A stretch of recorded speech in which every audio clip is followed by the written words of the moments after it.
Twists and turns, action aplenty and controversies. A bit of everything in the week that went by. We're going to be reviewing the Hardik and Tilak Varma retiring out decision to talking about the week ahead. All of this on episode 4 of Super Over. Welcome back. I'm your host Navneet Krishna.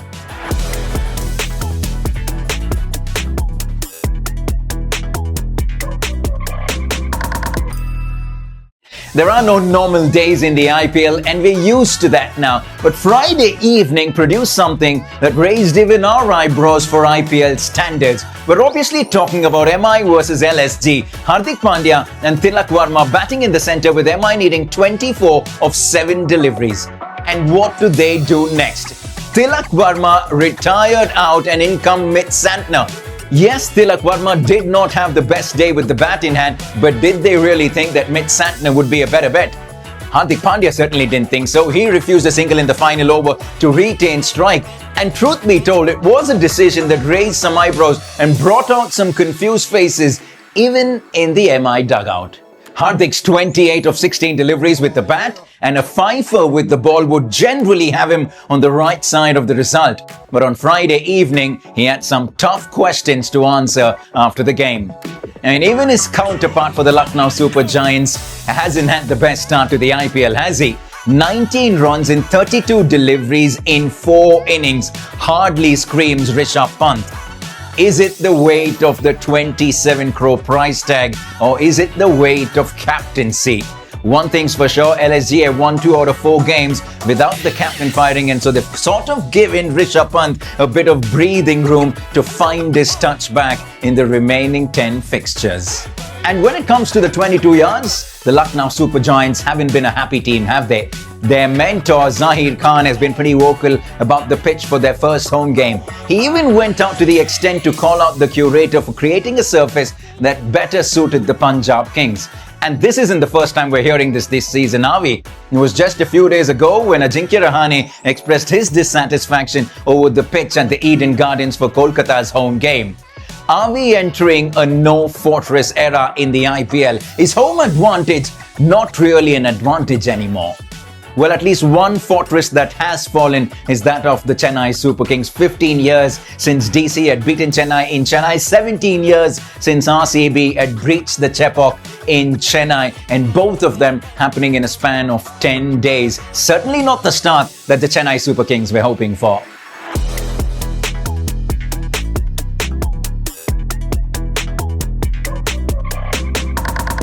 And speaking about Chepauk, nothing much to see here, just the parents of a young 43-year-old playing an afternoon game at Chepauk. I'll tell you one thing, these images certainly had the imagination of the Twitterati running wild, alright. What is it with RCB and their former players? Their top order certainly fired in the first 2 games and it needed someone to stop them. And who knew it would be DSP Siraj to stop them, and that too at the Chinnaswamy. You couldn't have written that any better. Another team with a misfiring batting lineup has to be RCB's southern neighbours, the Sunrisers Hyderabad. All that talk about Teen Saw Par. But after the first game, their tactics have certainly come under the scanner. From the south to the west, is there a better scouting team than the Mumbai Indians? Last week, it was the turn of Vignesh Puttur. This week, the left-arm pace of Ashwani Kumar. 4 for 24, the best figures for an Indian on IPL debut. What a venue to make a mark. And I'll tell you something, the Mumbai Indians can certainly make a playing 11 with just players that they've scouted and picked up at the auction over the years. And if you were to make this team, who's going to feature in that 11? Let us know by dropping your comments. And another uncapped player who's made the headlines has to be LSG's Digvesh Rathi. Not just with his performance, but with his celebrations too. Celebrations that have left the LSG management's pockets a little lighter. But listen, if you can pick up a Player of the Match award against the mighty Mumbai Indians, I think you've certainly made up for it. And speaking about the game against the Mumbai Indians, did you notice Justin Langer's gesture after the game? hugging and thanking the ground staff. A heartwarming gesture indeed. And that's coming just a few days after they coped a few verbal blows from Zaheer Khan. It seemed a win was all that was needed for the LSG management to realize that they had 99 problems, but the pitch certainly wasn't one.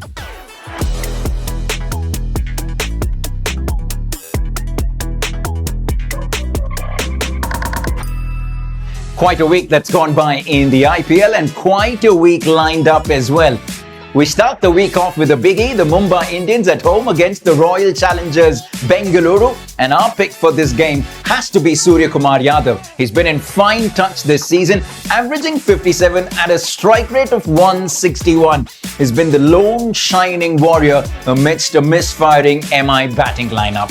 LSG's Nicholas Pooran, however, makes those numbers look pretty silly. He's been striking at 218 this season at an average over 50, and he's certainly a must-have in your team for LSG's away game against the Kolkata Knight Riders. 16 sixes in 4 games. You cannot think past Nicky P.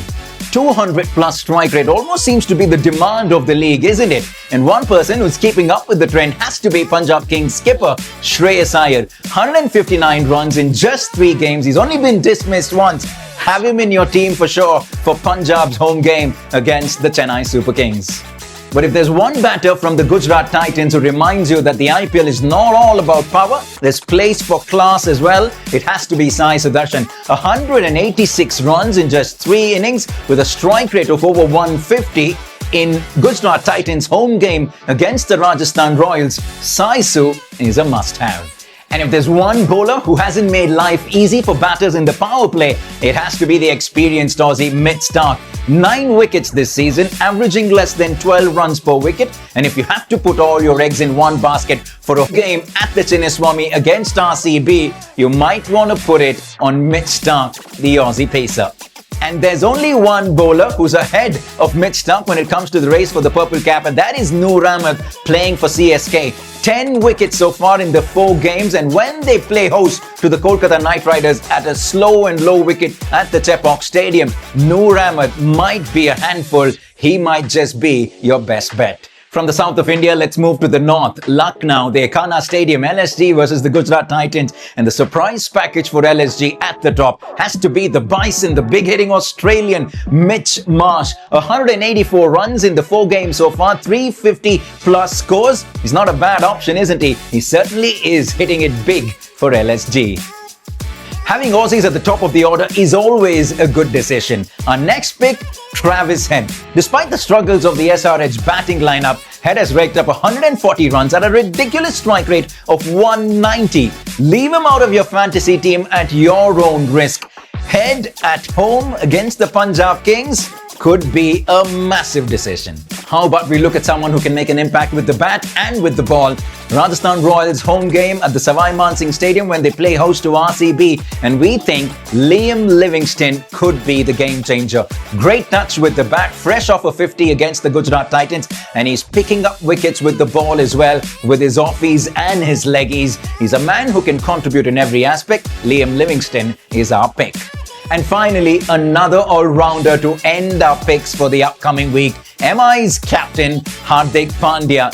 8 wickets so far this season at an average less than 10. We know what he can do with the bat as well. Would you dare to leave him out? Do it at your own risk. These are our picks, courtesy Arjun Kumar. You might know him as Fantasy Cricket Guy on Instagram.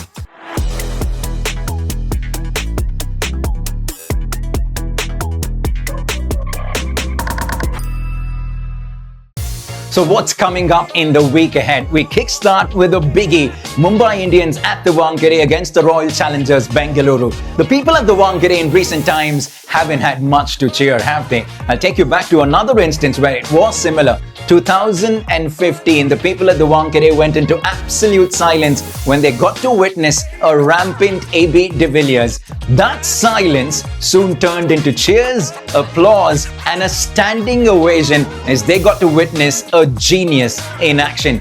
Abraham Benjamin de Villiers devoured the Mumbai Indians 133 runs in just 59 deliveries against a bowling lineup that had Harbhajan Singh, Lasith Malinga and Jasprit Bumrah. That doesn't happen too often, does it? Speaking about Runfest, we all know what happened in the inaugural season, the first ever game of the IPL, Brendan McCullum going absolutely bonkers against RCB.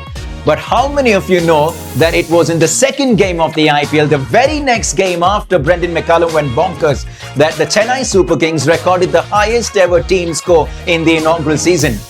240 runs in just the second game of the IPL against the opposition that they have in the upcoming week, the erstwhile Kings in 11 Punjab, now the Punjab Kings. And that record stood for 2 long years until the Chennai Super Kings broke it themselves against the Rajasthan Royals. But that was a CSK of the past. They're now a beleaguered team who's struggling to keep pace with modern day T20 cricket. Do you remember the last time Chennai Super Kings chased down a total of over 180? It came in 2020 in a game against their upcoming opposition, the Punjab Kings. From the oldest record to the newest teams, let's end our segment talking about the 2 youngest teams in the IPL. And did you know that the first time LSG and Gujarat Titans played in the IPL was actually against each other? It was a game that went down to the wire, it went down to the final over. It was also a game that gave us the first glimpse of a young Ayush Badoni. 3 years on, these 2 teams look very different with different captains as well. Shubman Gill for the Titans, Rishabh Pant for the Lucknow Super Giants, 2 potential Indian cricket captains across different formats. Super Giants versus the Titans is a game you don't want to be missing. That's it when it comes to episode 4 of Super Over. You know where to find us. As always, we'll see you back next week, same time, same place.